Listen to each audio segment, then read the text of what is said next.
Montana Territory, 1883. They called her plain before the dust from the stagecoach even settled. The women at the general store whispered behind their hands. The rancher's sons barely looked her way.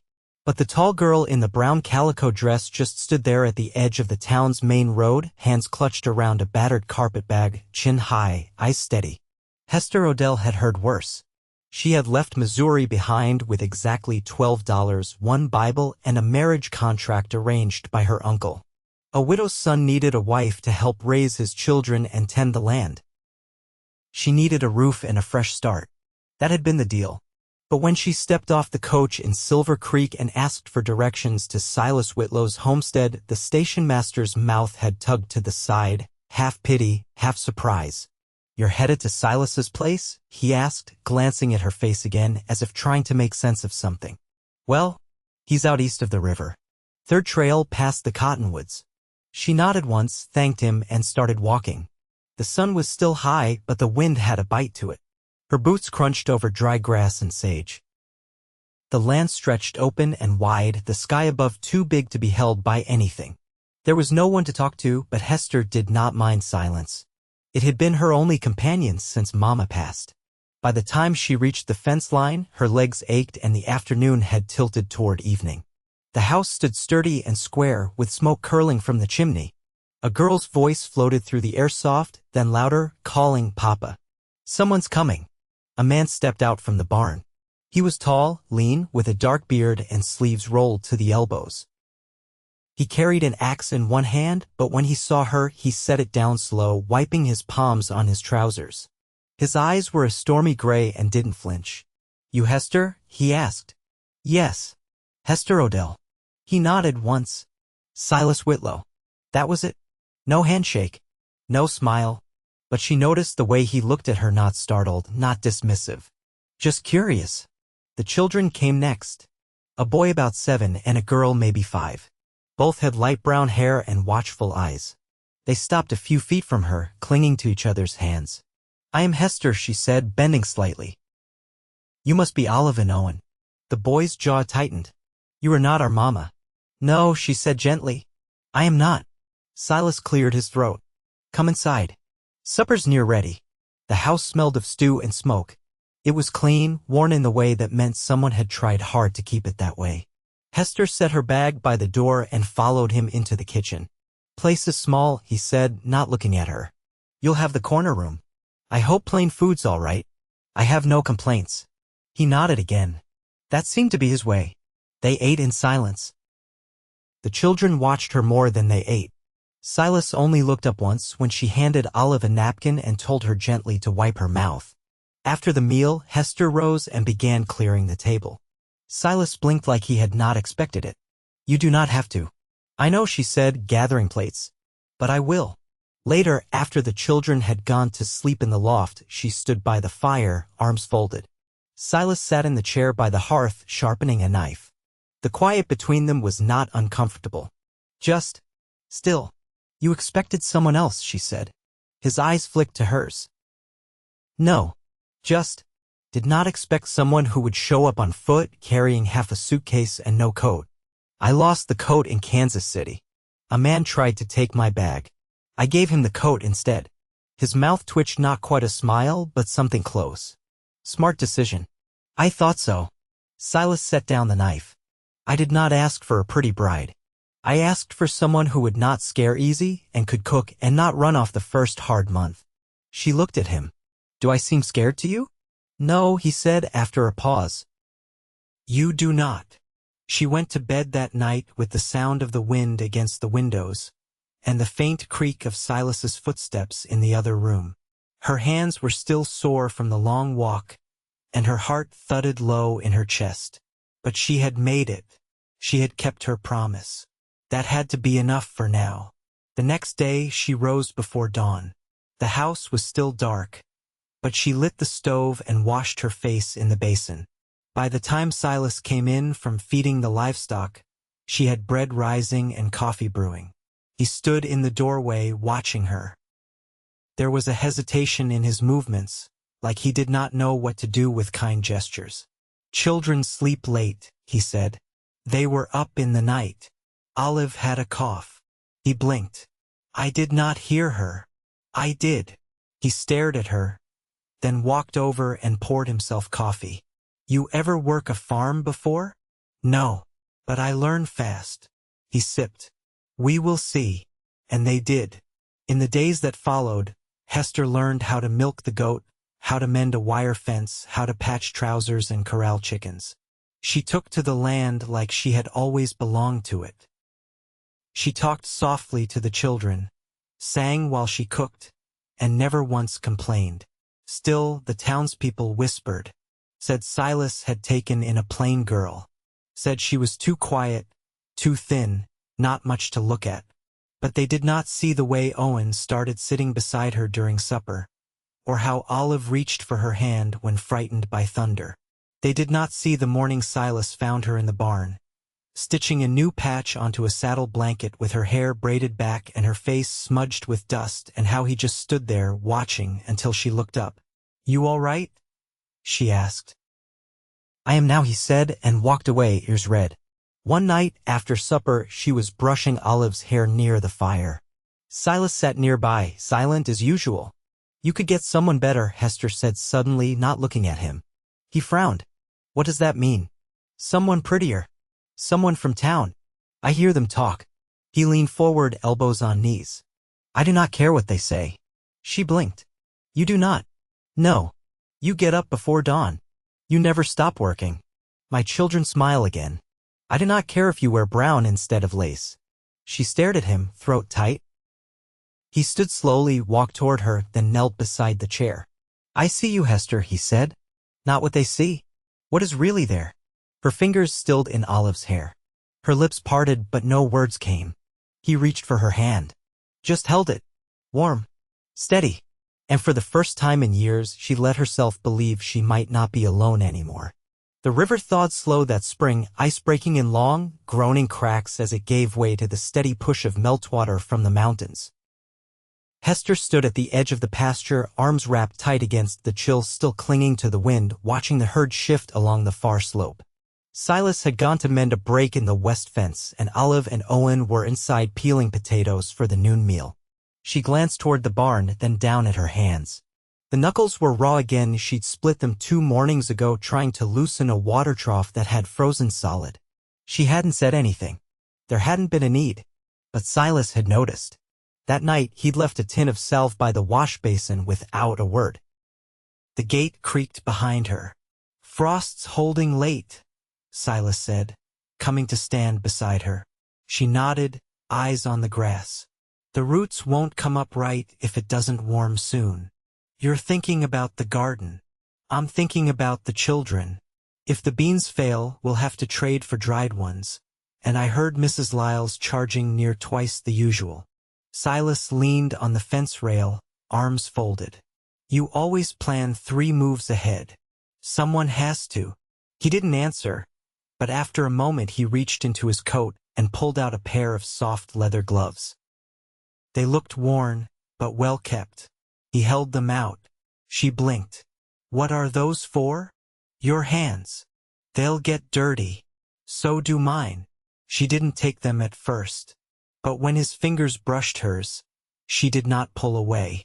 That night, Hester lit a candle in the small room she'd made into a sewing corner. The children were asleep, and the wind had died down. She stitched in silence, the only sound the pull of thread through cloth. Silas knocked once and stepped inside. I didn't mean to bother, he said. You're not. She set the needle down. Is something wrong? I was in town this afternoon. Meant to mention it earlier. She straightened. Was it about the calf you sold? He shook his head. No. There's a dance coming up. Saturday next. At the Grange Hall. She waited. I thought maybe you'd want to go. I've never danced. I haven't in years. She studied him, the way his shoulders stayed square but his hand flexed against the doorframe. Would the children come? They could. But I'd like it if you'd come with me. Just you. Her fingers curled against her skirt. You're certain? He nodded once. I wouldn't ask if I wasn't. When he left, she sat in the quiet for a long while, palms pressed to her knees. No one had ever invited her anywhere as a woman, only as help or burden or second thought. By Saturday, the last of the snow had vanished from the yard's edges. Hester pulled her hair back with a ribbon Olive found tucked in an old drawer. The children helped her choose a dress, the only one with any color left in it faded blue, buttons up to the collar. She didn't own a proper shawl, so she wore her work coat. Silas met her at the wagon, his shirt pressed and his boots polished. He didn't say anything, but his eyes lingered longer than usual. They rode in silence, the road empty but for the sound of the wheels and the distant call of meadowlarks. When the hall came into view, glowing with lantern light, Hester's breath caught. Inside, the room was warm and packed full. Fiddles played fast and boots thudded against the wood floor. The air smelled of cider and pine pitch. "Stay close," Silas said, offering his arm. She took it. No one spoke to them at first. A few heads turned. A woman near the doorway whispered to another. But Hester stood tall, her hand steady in Silas's.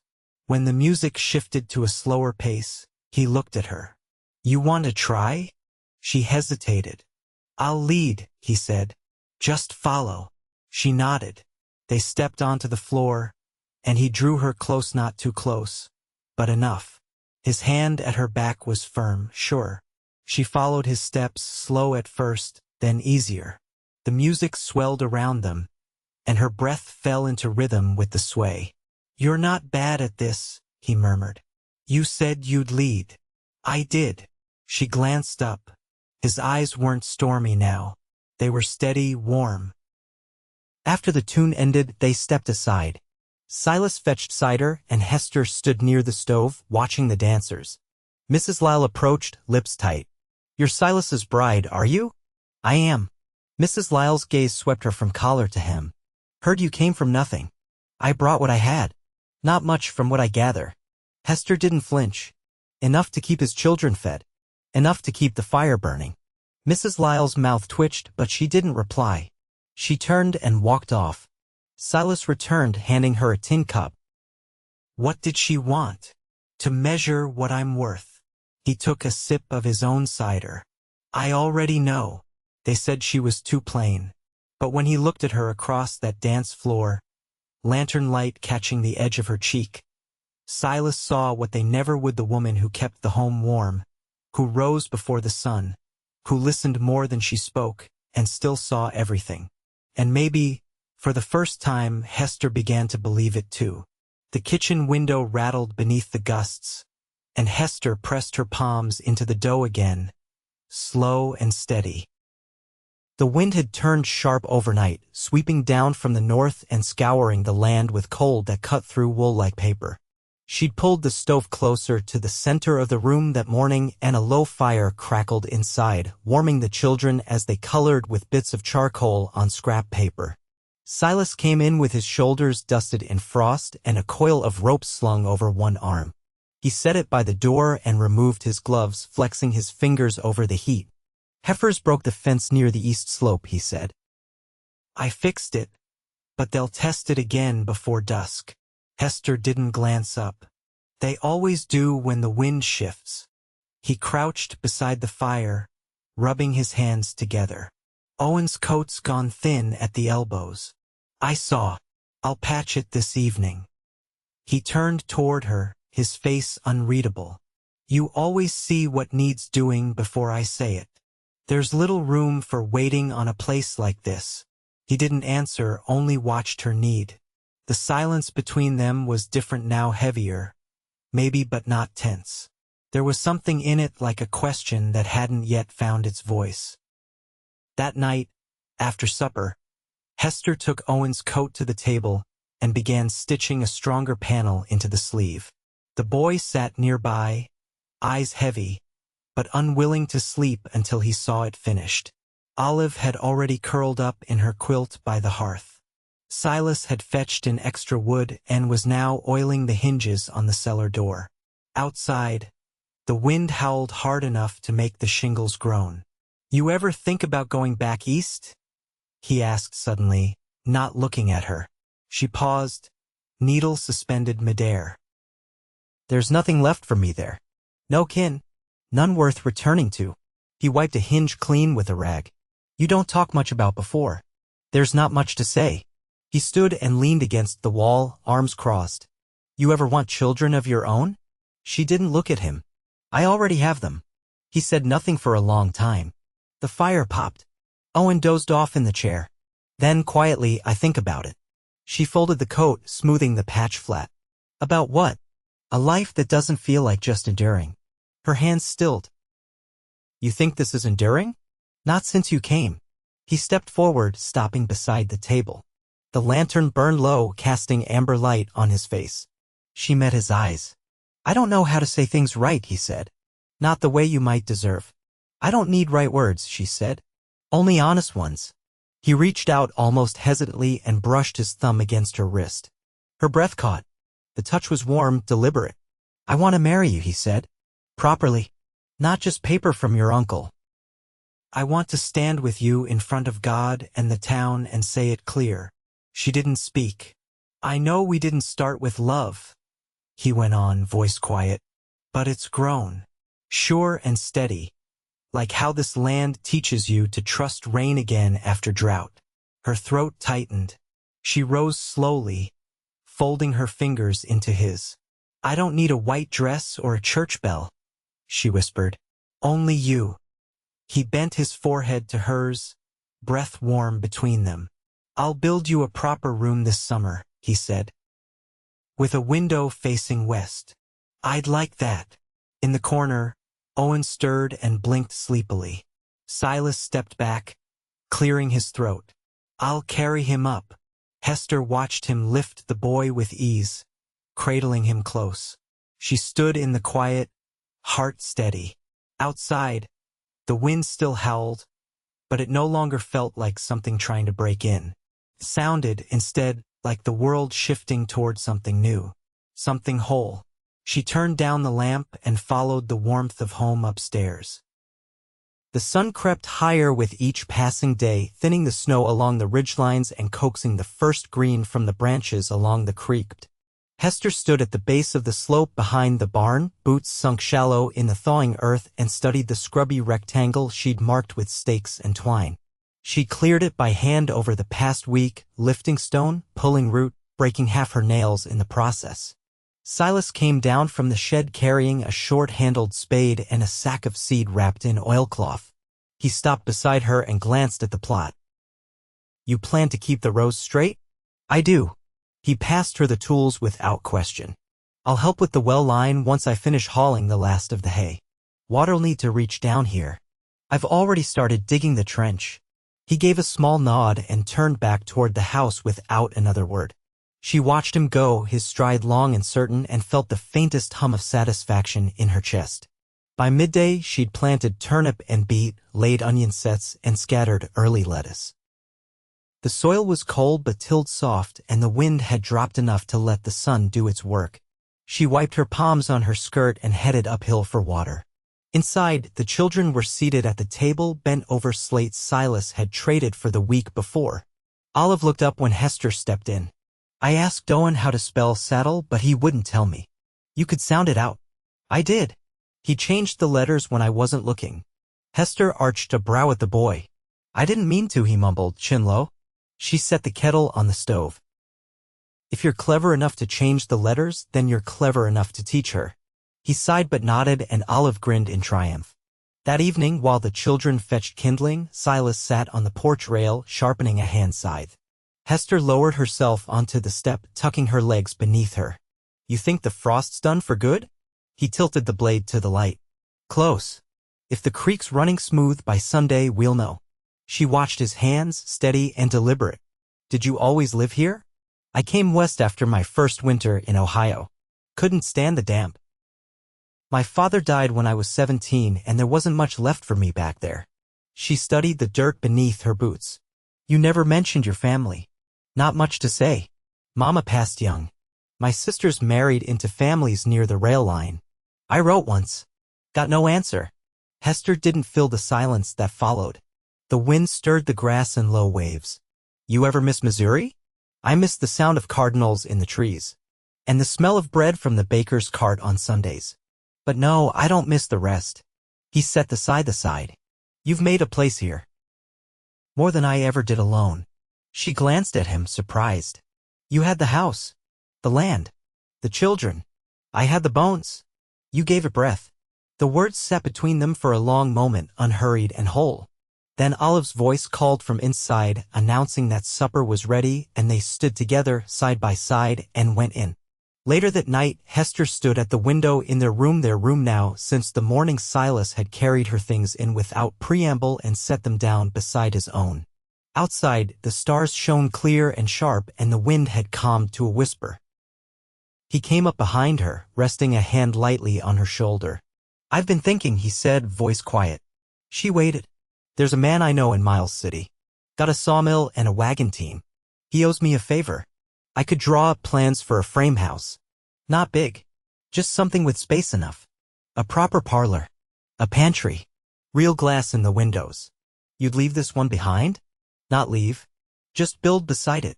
Let this one serve as a bunkhouse when the children grow.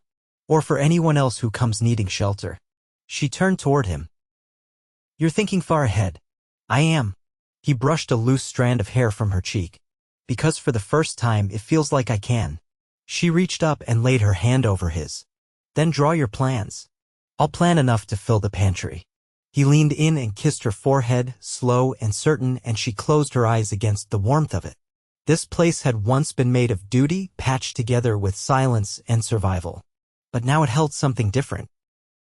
Something that deepened each time they chose one another, not with grand words, but with shared labor, with small kindnesses, and with the quiet promise of a life built not just to endure, but to belong.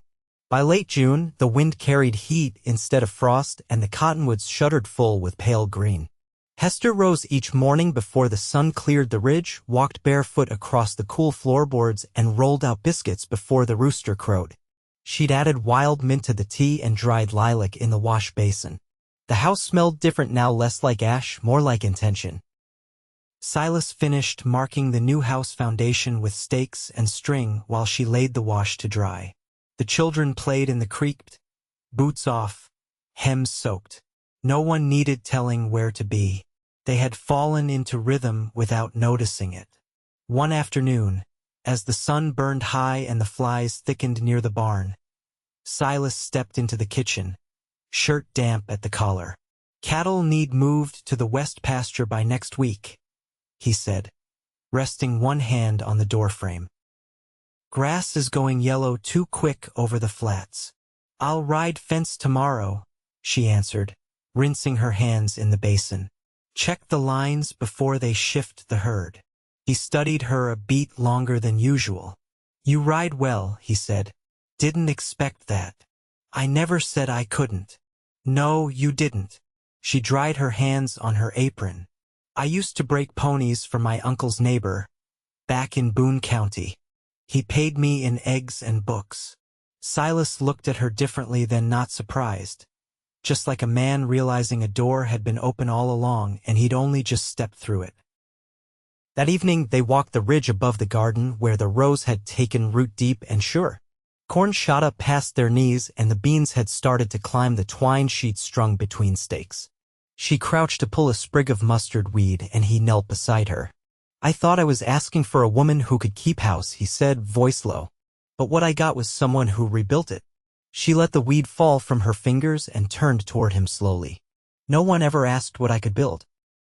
They only ever asked what I could carry.